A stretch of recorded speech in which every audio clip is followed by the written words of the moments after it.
আপনাদেরকে যেমনটি জানাচ্ছিলাম, আজকে যেই গতকাল তেল না থাকাতে আজকে আবার তেল দেওয়া হচ্ছে।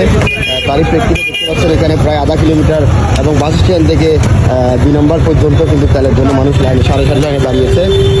আসলে একজন বলছেন কিছুক্ষণ আগে শুনলেন আপনারা, তিনি 9:30টায় তেলের জন্য লাইনে দাঁড়িয়ে আছেন, কিন্তু এখন পর্যন্ত তিনি আরও 100 গাড়ির পিছনে রয়েছেন। তাহলে বলা চলে প্রতিদিন গাড়ি হাজার হাজার গাড়ি কিন্তু এখানে আমরা দেখতে পাচ্ছি তেলের জন্য এসেছে। শুধুমাত্র ফটিকছড়ি সদর নয়, ফটিকছড়ি ছাড়াও ফটিকছড়ি উপজেলা ছাড়াও বিভিন্ন জায়গাতে কিন্তু মানুষ তেল নিতে এসেছে এবং তারা যেহেতু ঈদের মৌসুম, একই সাথে তার আজকে অফিস আদালত খুলেছে, সেই কারণে কিন্তু আরও চাহিদা ব্যাপক। আবার অনেকেই বলছেন সিন্ডিকেটের কারণে যেই ভোগান্তি শুরু হয়েছে সেই ভোগান্তিটা আবার এটাও দেখা যাচ্ছে যে দেখা যায় অনেকের গাড়িতে তেল আসে বা তেল বাসায় রেখেও কিন্তু তেল নিতে আমরা দেখি। প্রশাসন সোচ্চার হওয়ার পর সেই জিনিসটা অনেকটাই কমে এসেছে।